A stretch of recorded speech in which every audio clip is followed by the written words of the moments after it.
হচ্ছে বলে bulk modulus. এবং আয়তন গুণাঙ্কের উল্টা যে রাশিটা সেটাকে আমরা বলি সংনম্যতা। সংনম্যতা এটাকে আমরা হচ্ছে সি দিয়ে প্রকাশ করি, ইংলিশে হচ্ছে কম্প্রেসিবিলিটি। অর্থাৎ যার সি এর মান বড় তাকে সহজে কম্প্রেস করা যায়, কম্প্রেসিবিলিটি তার বেশি, তাকে সহজে কম্প্রেস করা যায়। যার সি এর মান বড় তার কে এর মান কম, এবং যার কে এর মান কম তার কিন্তু পীড়ন যেটা সেটা কিন্তু খুব একটা বেশি দিবে না, বা এভাবে চিন্তা করতে পারো তার ওই আয়তন স্থিতিস্থাপক যেটা সেটা কিন্তু কম। যেমন এই ক্ষেত্রে কি ছিল, ইয়াংস মডুলাস যার বেশি তার স্থিতিস্থাপকতা বেশি, ইয়াংস মডুলাস যার কম তার স্থিতিস্থাপকতা কম। তো ঠিক তেমনি কে যেটা, সেই কেটা হচ্ছে আমাদের আয়তন গুণাঙ্ককে নির্দেশ করছে। এটা 1/k কে আমরা সংনম্যতা বলছি বা কম্প্রেসিবিলিটি বলছি। ওকে, এরপরে হ্যাঁ, আসসালামু আলাইকুম সবাইকে। এটা হচ্ছে আমাদের পদার্থের গাঠনিক ধর্ম যে অধ্যায়টা ছিল, পদার্থের গাঠনিক ধর্ম, পদার্থের গাঠনিক ধর্ম। এই অধ্যায়ে মূলত দুইটা পার্ট আছে, তার মধ্যে আমাদের শর্ট সিলেবাসে কিন্তু একটা পার্ট নিয়ে আলোচনা করা হয়েছে। তো একটা পার্ট হচ্ছে স্থিতিস্থাপকতা, যেটা নিয়ে আসলে আমরা পড়ব, ইলাস্টিসিটি বা স্থিতিস্থাপকতা। এবং আরেকটা পার্টে ছিল হচ্ছে প্রবাহী পদার্থ। হ্যাঁ, আরেকটা পার্টে ছিল হচ্ছে আমাদের প্রবাহী পদার্থ। তো এই যে স্থিতিস্থাপকতা যে পার্টটা আছে সেইটাই মূলত আমাদের শর্ট সিলেবাসে আছে, এবং এটাই হচ্ছে আমরা দেখব। যে টপিকগুলো আছে এই টপিকগুলো আসলে খুবই সহজ, সূত্রগুলো অনেকটা একই টাইপের, তো এই কারণে আমাদের আসলে এই পড়াগুলা এত বেশি কঠিন না, পড়াগুলা খুবই সিম্পল, খুবই সহজ। চলো শুরু করি। প্রথমে আসো আগে একটা অ্যানালাইসিস দিয়ে শুরু করি, এটা খুব কনসেপচুয়াল, একটু মনোযোগ দিয়ে শুনবা বুঝবা। মনে করো আমাদের কাছে একটা তার আছে, ভালো কথা। এই যে তারটা আছে সেই তারটাকে আমরা কি করলাম, এই তারটাকে আমরা একটুখানি টেনে লম্বা করলাম, আমরা একটুখানি টেনে লম্বা করলাম, ঠিক আছে? তারটাকে আমরা হচ্ছে একটুখানি টেনে লম্বা করলাম। তো এইখানে আমাদের প্রথমে আমরা একটা এক্সটার্নাল ফোর্স দিলাম, প্রথমে আমরা বস্তুটার উপরে একটা এক্সটার্নাল ফোর্স দিলাম। ভাই খেয়াল করো প্রসেসটা কি, প্রসেসটা হচ্ছে আমরা কোনো একটা বস্তুর উপরে যখন বাহ্যিক একটা বল প্রয়োগ করব, এটার ফলে বস্তুটার একটা ডিফরমেশন হবে, বস্তুটার একটা ডিফরমেশন হবে। ডিফরমেশন মানে কি, যে বস্তুটার আকৃতি পরিবর্তন হবে। এই ডিফরমেশনটা হওয়ার কারণে বস্তুটা ভিতর থেকে আবার আগের জায়গায় ফেরত আসতে চাইবে, বস্তুটা আবার, বা আমি এভাবে বলি যে তার মধ্যে একটা রিস্টোরিং ফোর্স জেনারেট হবে, রিস্টোরিং ফোর্স জেনারেট হবে। রিস্টোরিং ফোর্স মানে কি, স্প্রিং এর যেরকম রিস্টোরিং ফোর্স থাকে, যে বস্তুটাকে আমি স্প্রিংকে যখন টান দেই তখন কিন্তু স্প্রিংটা কি করে, আবার আগের জায়গায় ফেরত আসার জন্য বল প্রয়োগ করে। যখন আমি স্প্রিংকে টান দিচ্ছি স্প্রিংটা আবার আগের জায়গায় ফেরত আসার জন্য একটা বল প্রয়োগ করে। তো তাহলে আমরা কিন্তু এই রিস্টোরিং ফোর্স যেটা হয়, যে যখন আমরা একটা তারকে ধরে টান দিচ্ছি, বাহ্যিক একটা বল প্রয়োগ করে যখন তারকে ধরে টান দিচ্ছি, তখন সবার আগে ওই তারটার আগে একটা ডিফরমেশন হয়, ওই ডিফরমেশনটা থেকে তার মধ্যে একটা রিস্টোরিং ফোর্স জেনারেট হয়। হ্যাঁ, মানে প্রত্যয়নী বল জেনারেট হয়। তো আমরা সবসময় যখন প্রপোর্শনাল সাইন লিখব, মনে রাখবা প্রপোর্শনাল সাইনটা সবসময় আমরা দেই হচ্ছে এইভাবে, যেন ইফেক্টটা বাম পাশে থাকে এবং ডান পাশে থাকে কজটা। আচ্ছা, তো আমরা যদি সিকোয়েন্সটা দেখি, যে আমাদের সিকোয়েন্সটা কি ছিল, সিকোয়েন্সটা ছিল যে আমরা প্রথমে একটা এক্সটার্নাল ফোর্স প্রয়োগ করব, তারপরে সেটার একটা বিকৃতি হবে, এবং এই বিকৃতির কারণে তার মধ্যে একটা প্রত্যয়নী বল বা রিস্টোরিং ফোর্স যেটা সেটা হচ্ছে জেনারেট হবে। এখন দেখো, আমি যদি এই দুইটা জিনিসের মধ্যে চিন্তা করি, তাহলে এইটা হচ্ছে আমাদের ইফেক্ট, সরি, এটা হচ্ছে আমাদের কজ, এটা হচ্ছে কি আমাদের কজ। কিসের কজ, কিসের কারণ? বিকৃতি হচ্ছে আমাদের ইফেক্ট, যে একটা তার কেন বিকৃত হয়েছে, কারণ তার উপর একটা বাহ্যিক বল প্রয়োগ করা হয়েছে। কিন্তু আমি যখন এই দুইটার মধ্যে দেখব, তখন এইটা হচ্ছে আমার ইফেক্ট আর এইটা হচ্ছে আমার কজ। তার মানে কি, যে আমাদের প্রথমে আগে বিকৃতি হবে, সেই বিকৃতির রেসপন্সে ওই তারটা ভিতর থেকে একটা রিস্টোরিং ফোর্স জেনারেট করবে। তাহলে দুইটা জিনিস লক্ষ্য করো, যে এখানে বিকৃতি আর এই রিস্টোরিং ফোর্স, আগে এটা হচ্ছে, এই বিকৃতি যত হচ্ছে বস্তু তত তার আগের জায়গায় ফেরত আসতে চাচ্ছে। তাহলে এই দুইটার মধ্যে আমি যখন চিন্তা করব, তখন কিন্তু ইফেক্ট যেটা সেটা কিন্তু বিকৃতি, বিকৃতি, ঠিক আছে? এবং না সরি, ইফেক্ট যেটা, এই দুইটার মধ্যে যখন চিন্তা করতেছি, ইফেক্ট যেটা, সেই ইফেক্টটা হচ্ছে আমাদের ওই রিস্টোরিং ফোর্স। আর এই রিস্টোরিং ফোর্স জেনারেট হওয়ার কারণটা কি? কারণটা হচ্ছে ওই বিকৃতি। তো আমরা বেসিক্যালি এটাকে এই রিস্টোরিং ফোর্স আকারে লিখি না, আমরা লিখি যে একক ক্ষেত্রফলে কি পরিমাণ রিস্টোরিং ফোর্সটা জেনারেট হয়েছে। এটাকে আমরা বলি কিন্তু পীড়ন, এটাকে আমরা বলি হচ্ছে পীড়ন, এবং পীড়ন ইজ প্রপোর্শনাল টু বিকৃতি। তো এইভাবে করে মেইন কনসেপচুয়ালাইজেশনটা হয়েছে, যে আমাদের কোনো একটা তার, সেই তারের মধ্যে আগে বিকৃতি হবে, সেই বিকৃতির রেসপন্সে তারটা আগের জায়গায় ফেরত আসার জন্য যে বলটা দিবে একক ক্ষেত্রফলে, সেটাকে আমরা বলছি পীড়ন। সহজ জিনিস, সিম্পল, কোনো সমস্যা নাই। ওকে ওকে, এখন দেখো আসলে বিকৃতি কত রকমের আছে। প্রথমে যদি আমরা বিকৃতির কথা বলি, তাহলে সবার আগে যে বিকৃতিটা আসবে সেটা হচ্ছে দৈর্ঘ্য বিকৃতি। দৈর্ঘ্য বিকৃতি, আচ্ছা, দৈর্ঘ্য বিকৃতিটা কি জিনিস? যে আমাদের মনে করলাম একটা তার আছে, এইরকম একটা তার আছে, এই তারটাকে আমরা টেনে, সরি, এই তারটাকে আমরা টেনে কি করলাম, এরকম করে লম্বা করে দিছিলাম। এই তারের দৈর্ঘ্য ছিল এল, আর এখানে তারের দৈর্ঘ্য যতটুকু বেড়ে গেছে সেটা হচ্ছে গিয়ে এল নট।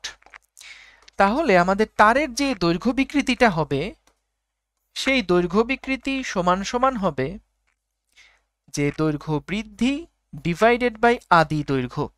ঠিক আছে, দৈর্ঘ্য বৃদ্ধি ডিভাইডেড বাই আদি দৈর্ঘ্য। এটা হচ্ছে গেল আমাদের দৈর্ঘ্য বিকৃতির ক্ষেত্রে কি হয় তাই। আচ্ছা, এর পরের যে বিকৃতিটা আছে সেটা হচ্ছে আয়তন বিকৃতি। আয়তন বিকৃতি, আয়তন বিকৃতি। দেখো আয়তন বিকৃতিটা কি? আয়তন বিকৃতিটা হচ্ছে যে মনে করলাম আমাদের কাছে কোনো একটা গোলক রাখা ছিল, একটা বেলুন। দেখা গেল যে এই বেলুনটাকে আমরা চারপাশ থেকে চেপে এটার আয়তনটা কমায় দিছিলাম। আদি যে আয়তনটা ছিল সেটা ছিল ভি, আর পরে যে আয়তনটা হয়ে গেছে সেটা হচ্ছে, বা পরে যতটুকু আয়তন কমে গেছে, যতটুকু আয়তন কমে গেছে সেটা হচ্ছে ভি নট। ভি নটটা কি? আয়তনের পরিবর্তন, বা ডেল্টা ভি দিলাম, ডেল্টা ভি। আয়তনের যে পরিবর্তনটা সেটা হয়েছে ডেল্টা ভি। তাহলে আয়তন বিকৃতি যেটা হবে সেটা হচ্ছে যতটুকু আয়তনের চেঞ্জ হলো ডিভাইডেড বাই আদি আয়তন, এখানকার মতনই। যতটুকু দৈর্ঘ্য পরিবর্তন হলো ডিভাইডেড বাই আদি দৈর্ঘ্য, আর এখানে হলো যতটুকু আয়তন পরিবর্তন হলো ডিভাইডেড বাই আদি আয়তন। সিম্পল, কোনো সমস্যা নাই, এগুলো আমরা সবই জানি। তো দেখো এরপরে আরেকটা স্পেশাল যে টাইপের বিকৃতি আছে। আচ্ছা, টান দিলে ভলিউম কনস্ট্যান্ট থাকে, লম্বা হয় নাকি এক্সপানশন হয়? টান দিলে যে ভলিউম কনস্ট্যান্ট থাকে, এইটা আমরা এই অধ্যায়ে তো চিন্তা করি না, এই কারণেই তো পয়জনের রেশিওর লিমিটটা আসলে সেট হয়। মানে যখন আমরা আয়তন কনস্ট্যান্ট কখন ধরে নেই, ওই যে মনে আছে এরকম কিছু ম্যাথ করতাম যে ছোটকালে, যে একটা এল দৈর্ঘ্যের একটা তারকে টেনে এন গুণ করা হলো, তাহলে তার রোধ কত হবে? সেটা এন স্কোয়ার আর হয়ে যেত। হ্যাঁ, ওইখানে আমরা আয়তন কনস্ট্যান্ট ধরে নিতাম, কিন্তু একটা বস্তুকে টান দিলে একটা তারকে ধরে টান দিলে আয়তন কনস্ট্যান্ট থাকবে না, এটাই স্বাভাবিক। বুঝতে পারছো? এবং সেই ক্ষেত্রে আমরা পয়জনের অনুপাত থেকে নতুন আয়তনটা বের করি, ওইগুলোই আসবো, চিন্তা করো না। তাহলে দৈর্ঘ্য বিকৃতি দেখলাম, আয়তন বিকৃতি দেখলাম। এরপরে আরেকটা গুরুত্বপূর্ণ বিকৃতি আছে, সেটা হচ্ছে ক্রিন্তন বিকৃতি। সেটা হচ্ছে ক্রিন্তন বিকৃতি। ওকে, ক্রিন্তন বিকৃতিটা একটু স্পেশাল। মনে করো আমার কাছে এরকম একটা বস্তু রাখা ছিল, তো আমরা কি করলাম, আমরা এই বস্তুটার উপরে একটা বল প্রয়োগ করলাম।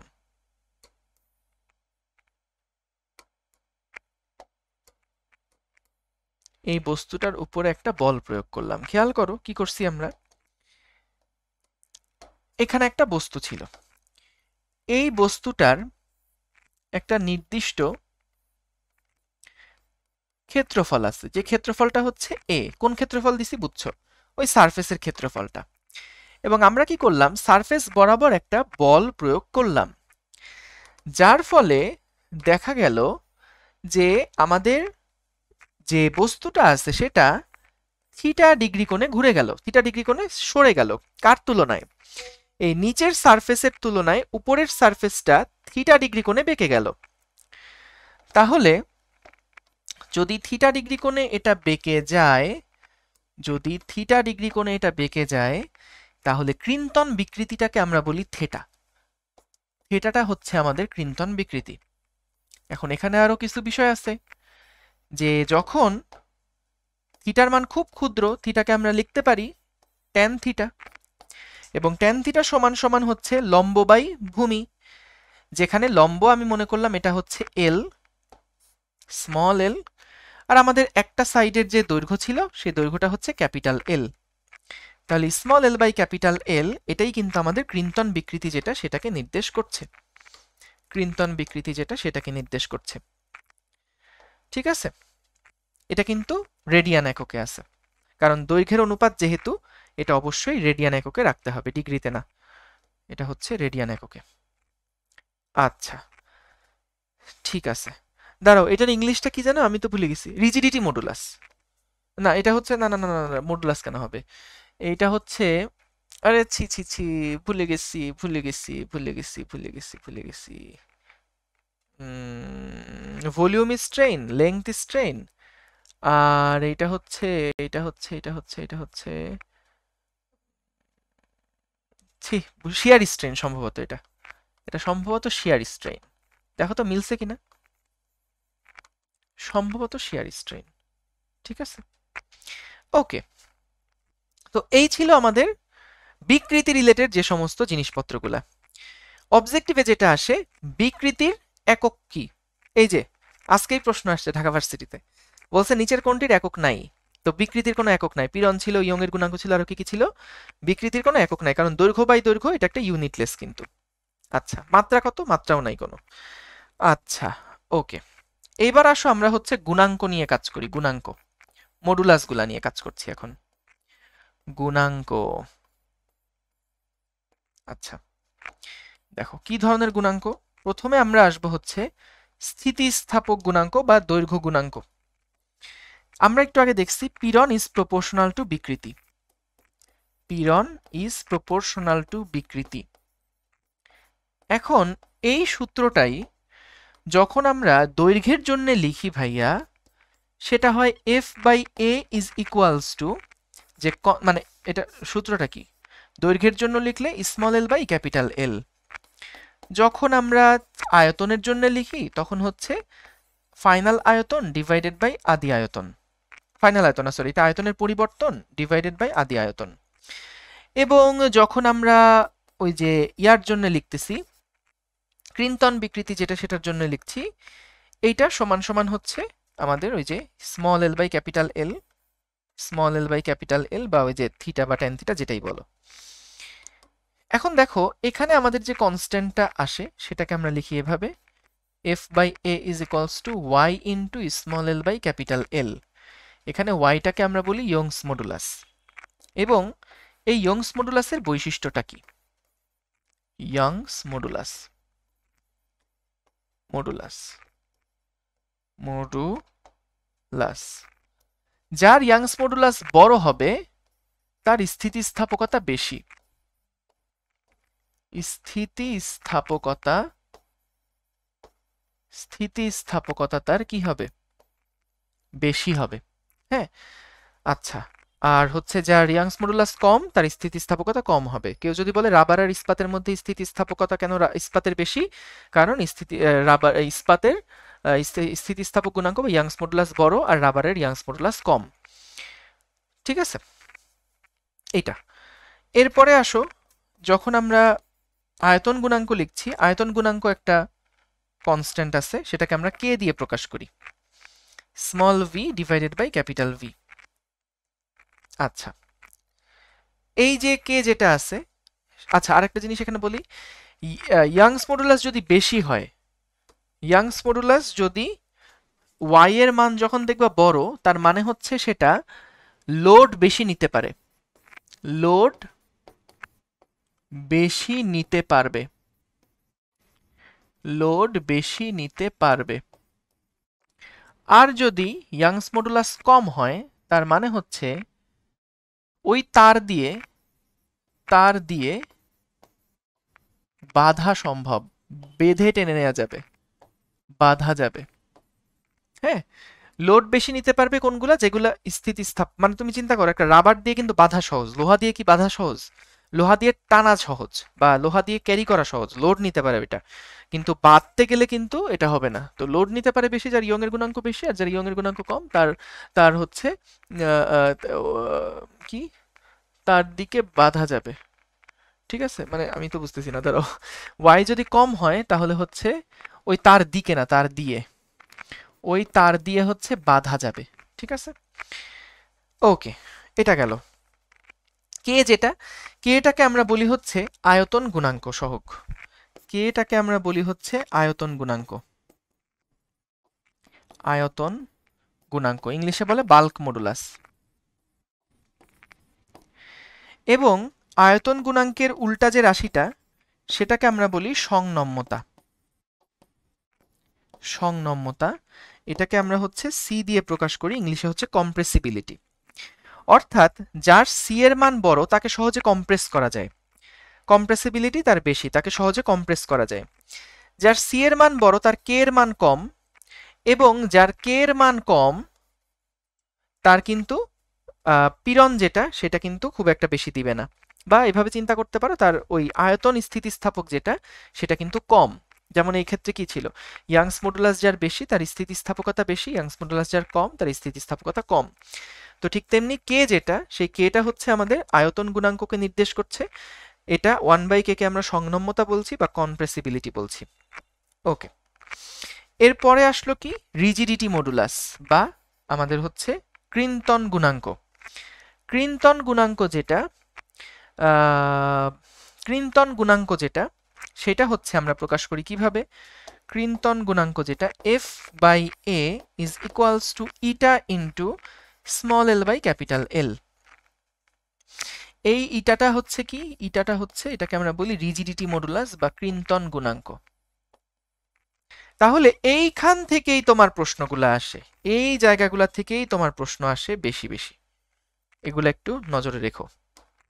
আচ্ছা, এরপরে আমরা চলে যাচ্ছি পয়জনস রেশিও, পয়জনের অনুপাত, পয়জনের অনুপাত। আচ্ছা, পয়জনের অনুপাত যেটা, সেটাকে আমরা কি দিয়ে প্রকাশ করি? এটা কাহিনীটা কি? কাহিনীটা হচ্ছে, মনে করলাম আমার কাছে এরকম একটা তার ছিল, এই তারটাকে আমি যখন, আমার কাছে এইরকম একটা মোটা তার ছিল, এইরকম একটা মোটা তার ছিল, এত মোটা না, এইরকম একটা মোটা তার ছিল। তো যখন আমি এটাকে টান দিলাম, তখন যখন আমি এটাকে টান দিছি তখন এটা সাইড দিক থেকে চেপে আসছে আর দৈর্ঘ্যের দিক থেকে লম্বা হয়ে গেছে। পয়জনের অনুপাতকে সিগমা দিয়ে প্রকাশ করা হয়। এইটা মানে হচ্ছে পার্শ্বীয় বিকৃতি ডিভাইডেড বাই দৈর্ঘ্য বিকৃতি, পার্শ্বীয় বিকৃতি ডিভাইডেড বাই দৈর্ঘ্য বিকৃতি। এখন পার্শ্বীয় বিকৃতি যেটা, সেইটাকে আমরা নর্মালি রেডিয়াসের সাহায্যে বা ডায়ামিটারের সাহায্যে প্রকাশ করে থাকি। যে মনে করলাম আমাদের হচ্ছে যে দৈর্ঘ্যটা, আদি যে দৈর্ঘ্যটা, সে আদি দৈর্ঘ্য ছিল ক্যাপিটাল ডি, কিন্তু নতুন যে দৈর্ঘ্যটা হলো এইটা হচ্ছে মনে করলাম হয়ে গেল স্মল ডি। তাহলে পার্শ্বীয় বিকৃতি কত হবে? যতটুকু চেঞ্জ, বা আমি এভাবে লিখতে পারি delta D divided by D, আর দৈর্ঘ্য বিকৃতিও হবে delta L divided by capital L. যেমন এখান থেকে এইটুকু পর্যন্ত দৈর্ঘ্য হচ্ছে ডেল্টা এল, আর পুরোটা তারের যে দৈর্ঘ্যটা, সেই দৈর্ঘ্যটা হচ্ছে ক্যাপিটাল এল। ঠিক আছে, এবং সামনে আমরা একটা মাইনাস বসাই দিই। মাইনাসটা কেন? কারণ যখন দৈর্ঘ্য বিকৃতি পজিটিভ, অর্থাৎ দৈর্ঘ্য বাড়ছে, তখন ব্যাসার্ধটা কমে যাচ্ছে। একটা পজিটিভ হলে, একটা ডেল্টা এল পজিটিভ হলে আরেকটা ডেল্টা ডি নেগেটিভ হচ্ছে, বা যদি আমি এটাকে চাপাই দিই তখন এটা কমে যাচ্ছে, এটা বেড়ে যাচ্ছে। অর্থাৎ দৈর্ঘ্য কমলে প্রস্থ বাড়ে, প্রস্থ কমলে দৈর্ঘ্য বাড়ে।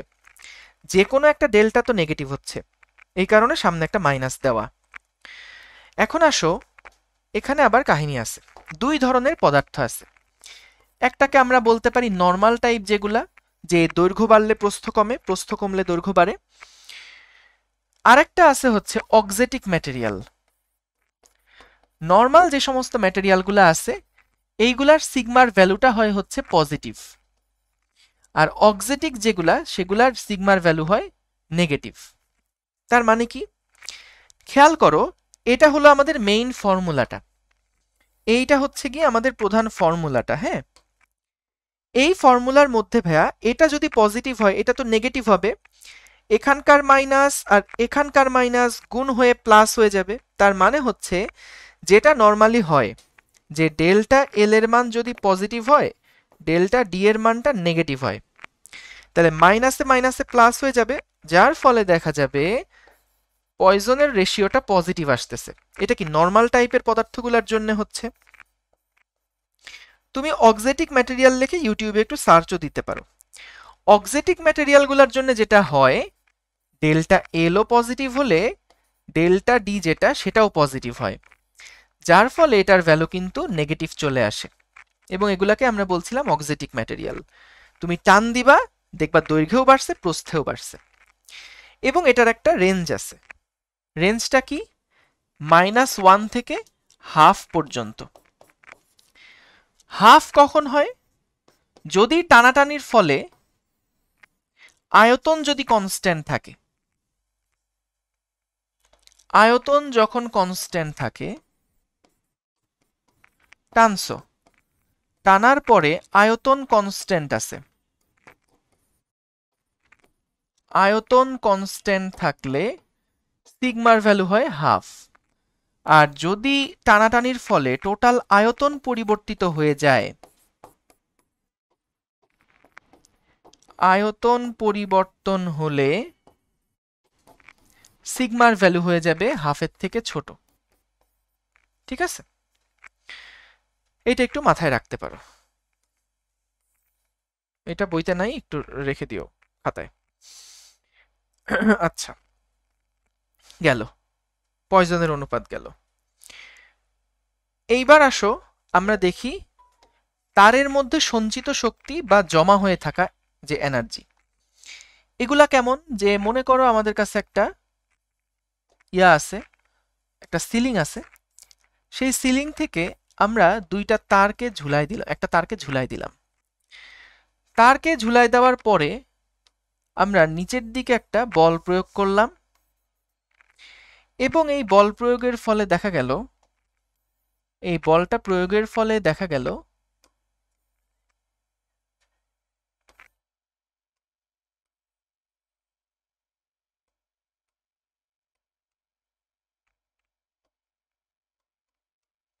এই বলটা প্রয়োগের ফলে দেখা গেল যে আমাদের বস্তুটা বা তারটা ডেল্টা এল পরিমাণ দৈর্ঘ্য বৃদ্ধি পাইছে, বা আমি এখানে বলছি ক্ষুদ্র ডিএল পরিমাণ দৈর্ঘ্য বৃদ্ধি পাইছে। দণ্ডের আদি দৈর্ঘ্য ছিল এল, এফ পরিমাণ বল প্রয়োগ করার ফলে এল দৈর্ঘ্যের যেই তারটা আছে সেটার দৈর্ঘ্য ডিএল পরিমাণ বৃদ্ধি পাইছে।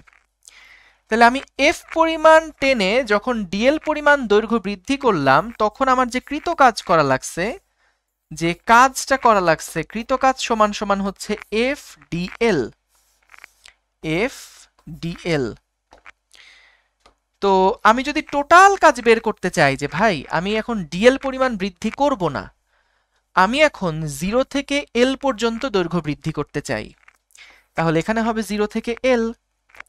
তো আমাদের ফোর্স তো আর নিশ্চয়ই কনস্ট্যান্ট না, কারণ এটা স্প্রিং এর মতন, যত আমি টানবো, অল্প একটু টানলে যতখানি বল দেওয়া লাগবে, আরো টানতে গেলে আরো বেশি বল দেওয়া লাগবে, আরো লম্বা করতে চাইলে আরো বেশি বল দেওয়া লাগবে।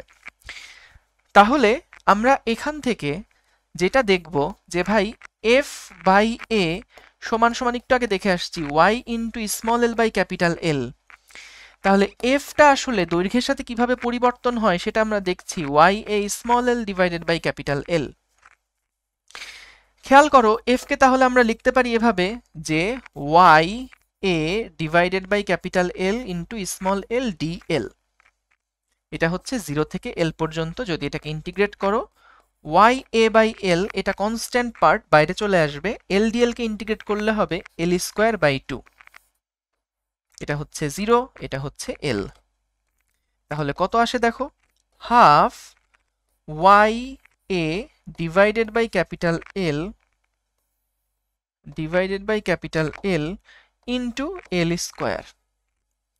এইটা হচ্ছে তারের মধ্যে তারটাকে এল দৈর্ঘ্য বৃদ্ধি করতে কৃত কাজ। এখন আমি যে পরিমাণ কাজ করলাম তারটা তো আর গতিশক্তি প্রাপ্ত হলো না, তাহলে তারের এনার্জি কোথায় গেছে? ওর মধ্যে জমা হয়ে আছে, সঞ্চিত হয়ে আছে।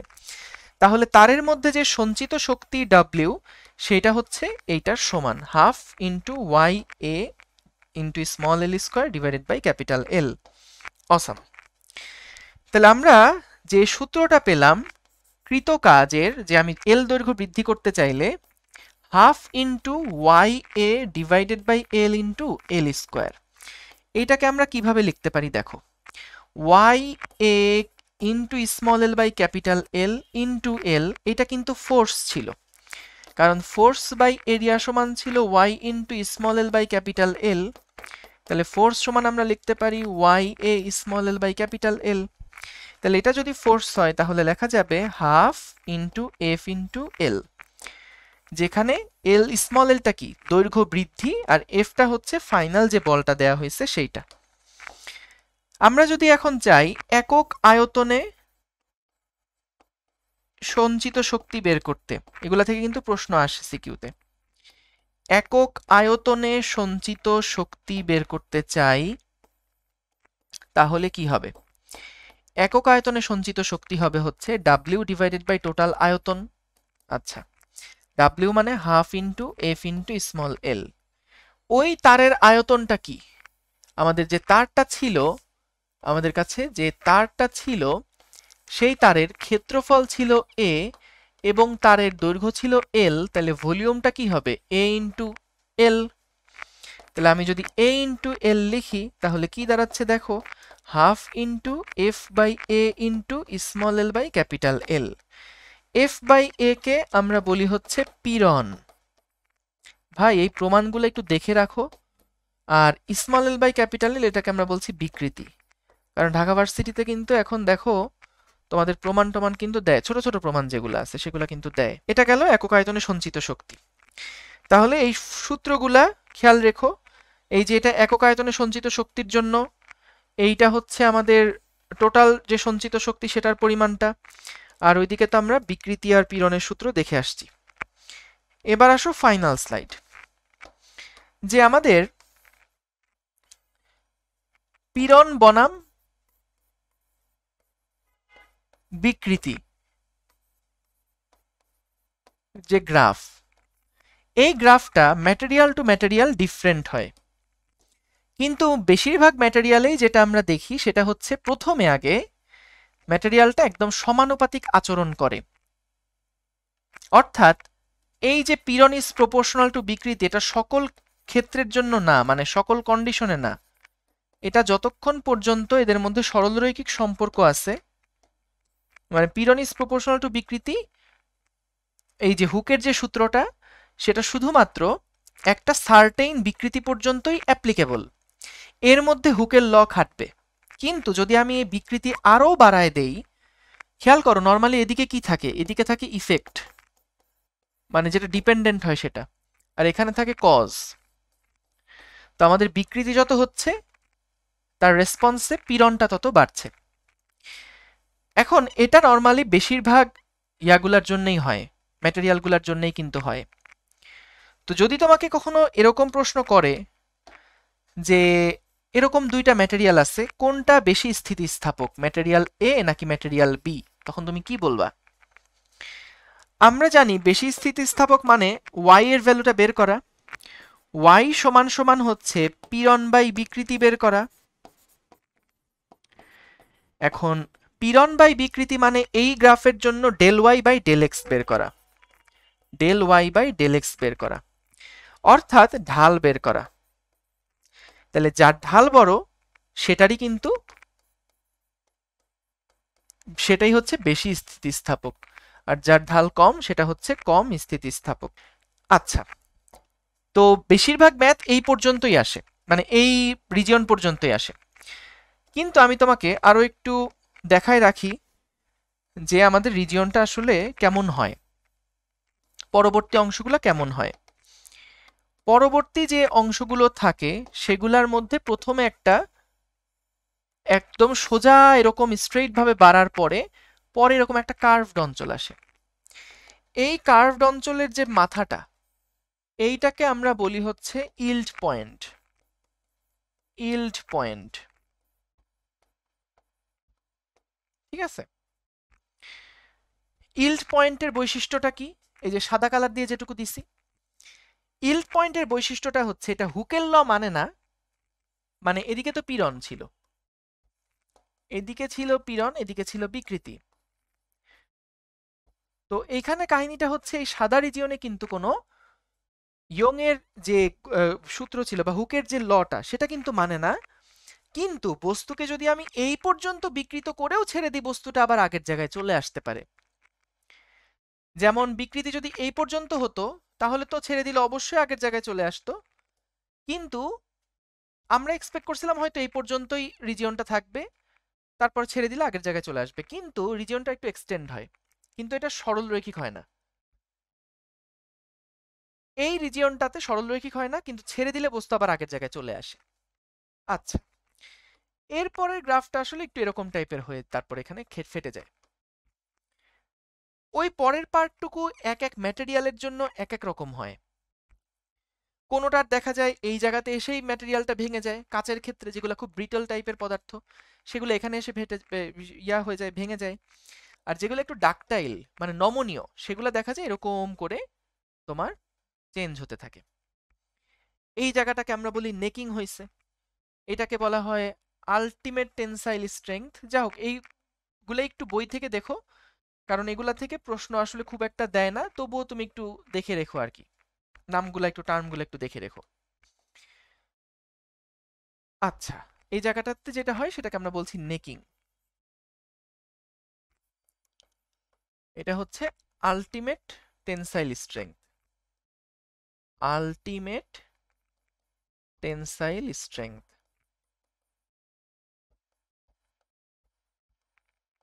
ঠিক আছে?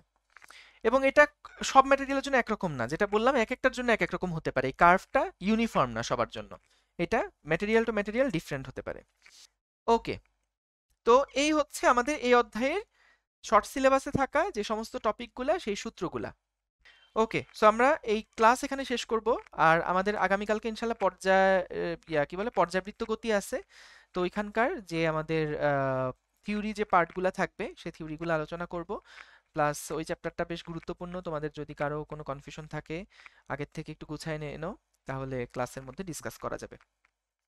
থ্যাংক ইউ সবাইকে, শেষ করছি রেকর্ড। আসসালামু আলাইকুম, আল্লাহ হাফিজ।